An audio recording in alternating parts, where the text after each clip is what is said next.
Hola, ¿qué tal? Soy yo, Amenadiel Arumbe. ¿Quién soy?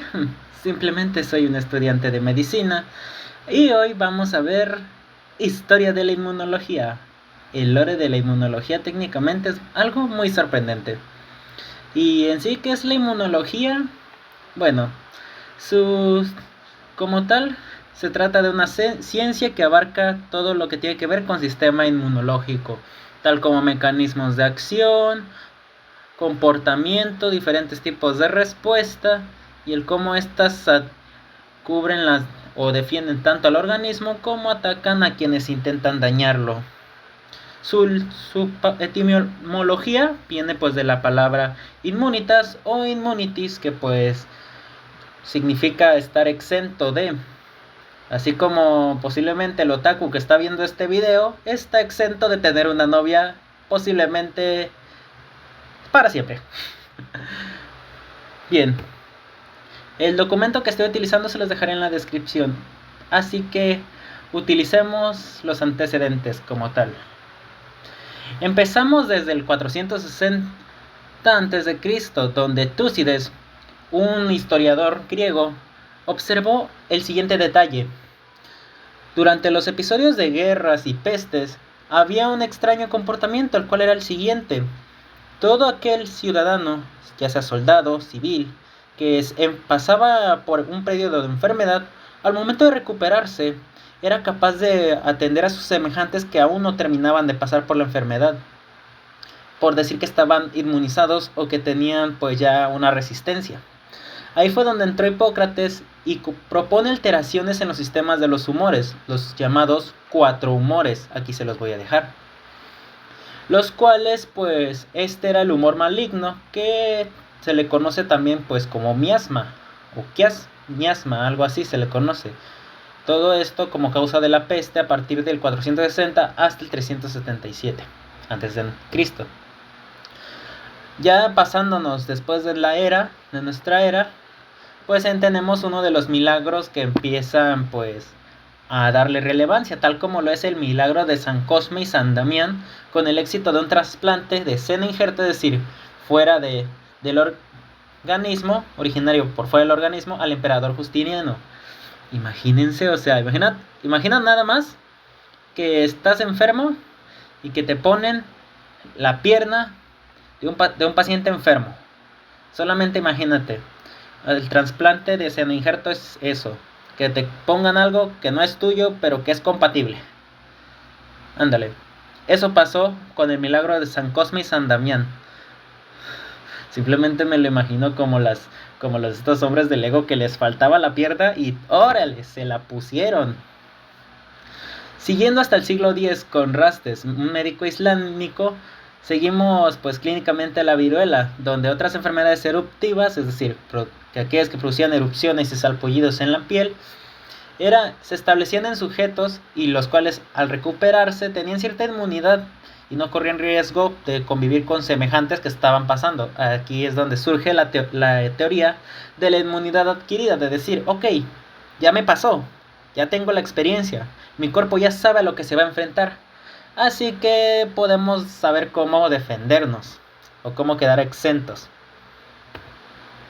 He aquí una interesante lectura sobre el proceso de variolización y la prevención de la viruela. Como dije, les dejaré el documento ahí. Si quieren leerlo, adelante. Continuando con este lore, tenemos que el siglo siguiente, Avicena propone que las enfermedades son transmitidas por pequeñas semillas o gérmenes. Digo, tal cual caso de algunos de los hongos que se esparcen por esporas. Pero muy bien, Avicena, muy bien. De hecho, con esa deducción llegamos pues en parte al proceso de variolización, el cual reside en dos tipos de vacunas. La vacuna seca, la cual era un polvido, el cual se extraía de las costras de las personas con viruela, todo lo que era costras, llagas, se ponía a secar y ya pues se molía, así como a veces se preparan pues algunos condimentos molidos. Ándale, más o menos así. Agarrabas tu costra, tu llaga, lo echabas a moler y ya pues se secaban y lo echabas a moler. Así de sencillo. Después de eso, pues se aplicaba, pues ya sea vía oral, así un esnifazo tipo, así más o menos, o eso era pues, o también ya en seco, o con una agujita plateada, te empezaban a raspar y a raspar la piel para injertarlo en el tejido subdérmico. Eso era la vacuna seca. Por otra parte, la vacuna mojada en la vía de administración nasal era lo mismo, nada más que era como un taponcito nasal con el propio polvo remojado, nada más dejando que la mucosa lo absorbiera. Exacto, así. Luego de esto, Fracastoro extiende esta hipótesis sobre el contagio de enfermedades y de la protección común para varias enfermedades eruptivas. Es decir, si con una enfermedad podemos asociarla a otra para ir jalando inmunidad o encontrando pequeños patrones que ayuden al organismo a distinguir los microbios y cómo actuar en su contra. Después de estos antecedentes, pues ya llegaron Remonius y Mercalis, los cuales dieron esto y le dieron seguimiento hasta a esta práctica, llegando incluso a manos de Voltaire y Mary Wortley, los cuales experimentaron con su hijo con el objetivo de inmunizarlo de la viruela. Y ya pues al ver que sí funcionó, dijeron, bueno, hay que llevarlo a Inglaterra para que esta práctica de variolización se efectúe y así evitemos menos infectados. Hay que darle crédito a los chinos y a los turcos por esta práctica, ya que gracias a ellos ahora tenemos las vacunas. No nasales, pero pues es mejor una jeringa que te anden... Sí, ustedes ya entienden. Benjamin Jett es el primero en usar este virus de la vaca, el de la propia viruela bovina, para inocular a su esposa en el 74. Aunque gracias a Edward Jenner y a sus estudios clínicos, se dio cuenta que podría utilizar la viruela bovina para generar una vacuna contra la viruela humana. Se los explicaré de forma resumida. Durante esos tiempos, el oficio de ganadería bovina, es decir, trabajar con vaquitas, el cual pues se sigue practicando, en esos tiempos era común que los ganaderos que trabajaban con las ubres de las vacas al extraer la leche, pues en algún momento presentaran costras o llagas, las cuales eran pues producto de la viruela bovina que se pasaba en humanos. Solamente que aquí hay un detalle. Estos organismos de la viruela bovina están especializados en atacar a las vacas, por lo tal, aquí en territorio humano, pues, ni modo, no pudiste. Aquí no tienes poder, viruela bovina. Nah. Y aquí es donde Edward Jenner dijo, ok, vamos a agarrarte que te pareces mucho a la viruela humana y te vamos a utilizar como inóculo para producir una vacuna basándonos en los procesos de variolización. Y así fue. Para ya después Louis Pasteur dijo, a ver, ya funcionó con la viruela bovina, entonces empezamos a desarrollar contra el cólera aviar, contra el anthrax y la rabia. Así de agigantados era el avance. No digo que tampoco en la etapa moderna los avances sean así, pero pues es significativo. Ya después Metchnikoff empezó a estudiar el proceso de fagocitosis. Fagocitosis deriva de la palabra fago, que es comer o engullir, cito referente a la célula, y cis, que es un proceso. O sea, cis, S-I-S, proceso fisiológico. No me lo confundan con itis, el cual es inflamación, o isis, que es dolor.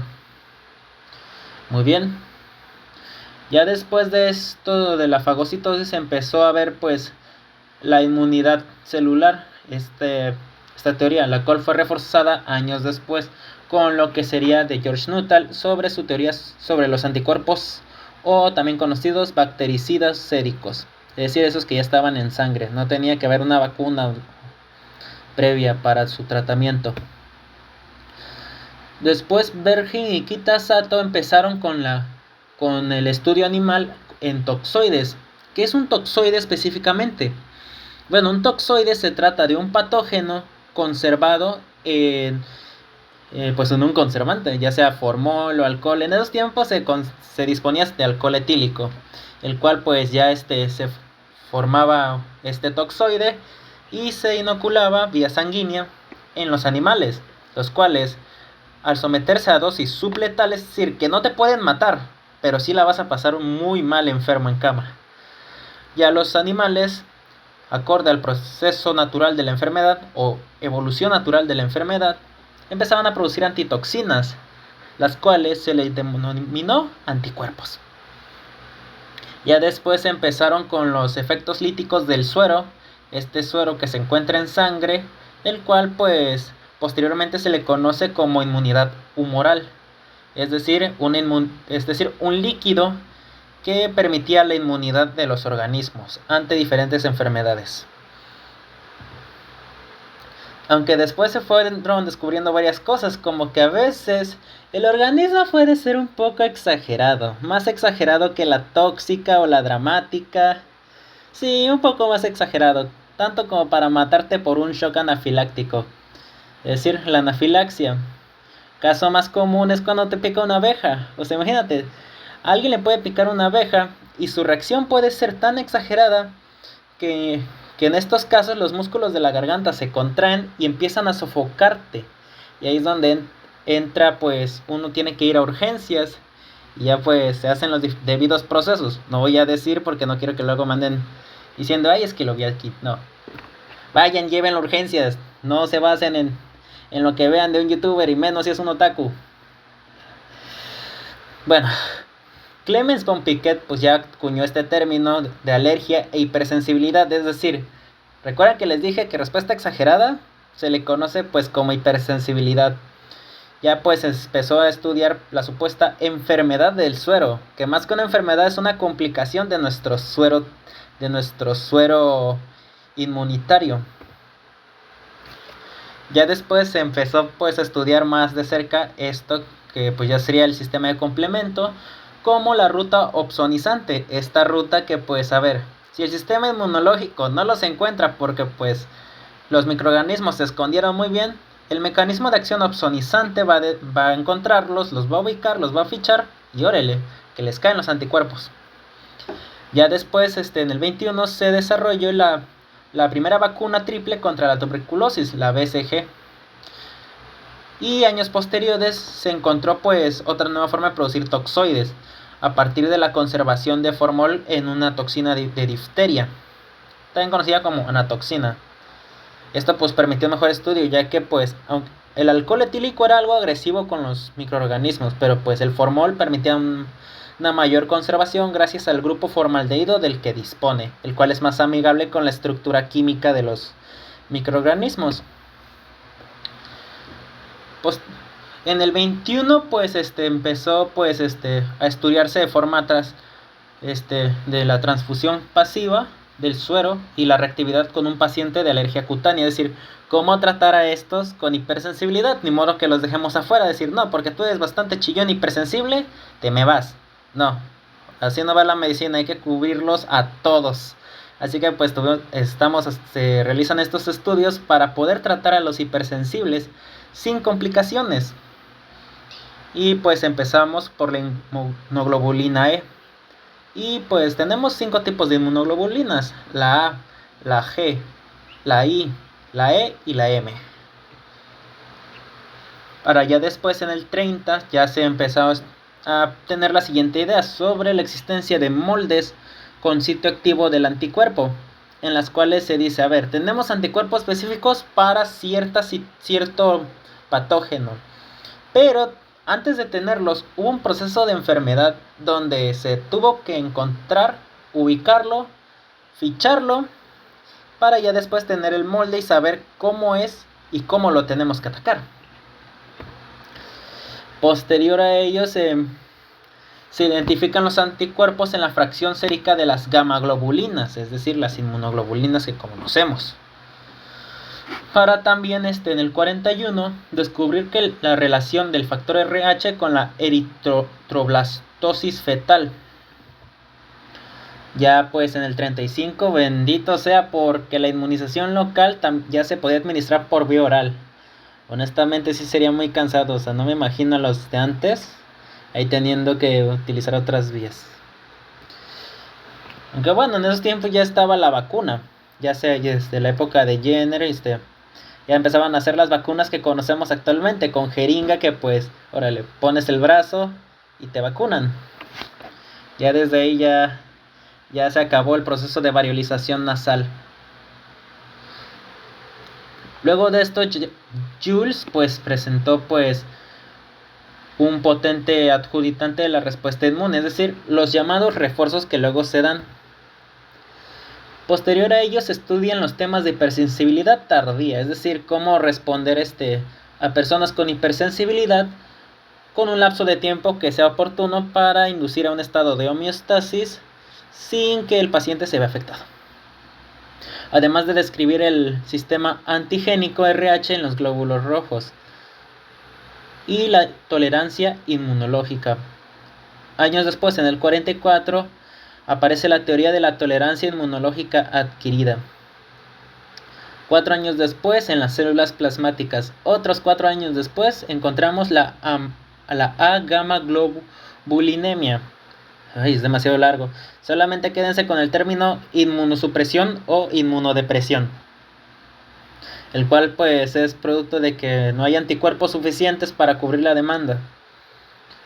O no los producen suficiente o de plano no hay. Ya pues en este mismo año se encuentra a la histamina, la cual es el neurotransmisor de lo que sería el dolor y también de las respuestas fisiológicas ante los procesos de enfermedad, ya sea por una infección en una lesión abierta o por alguna complicación de salud, la cual pues estimule a los nervios y pues diga, oigan, aquí algo anda mal. En el 55 pues ya se propone la teoría de la regulación de la respuesta inmunitaria por la red idiotipo anti-idiotipo. Ay, qué nombre tan extenso. Rodney Porter y Gerald M. Ehrman presentan el modelo fundamental de las inmunoglobulinas, el cual es el siguiente, de 2 cadenas pesadas y 2 cadenas ligeras. Así como ya conocemos a las inmunoglobulinas, que son una forma de Y, del nombre de gamma, globulinas por su forma, y que tienen pues sus 2 cadenitas ligeras y pesadas, las cuales están entrelazadas por un enlace de azufre, un enlace muy fuerte que pues los mantiene ahí unidos. Para el año siguiente, George Snell desarrollar las cepas congénitas en ratones. De aquí pues que existen las diferentes cepas ante diferentes cepas de enfermedades. Órale, nosotros también tenemos nuestras variantes. Si de por sí hay carreras armamentísticas, como en el caso de la Guerra Fría, que se peleaban entre países, nosotros en evolución pues sí tenemos nuestra carrera armamentística contra los patógenos. Esa es una guerra que nos une a todos,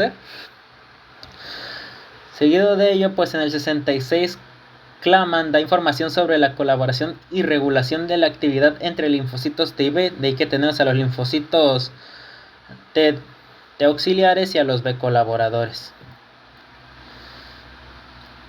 Ya en años posteriores encontramos primero la histocompatibilidad de linfocitos T y los antígenos. Además de la restricción de antígenos y la aproximación al conteo diferencial de linfocitos B y T, para después proponer la reordenación de los genes de las inmunoglobulinas en la diversidad de anticuerpos en el 78.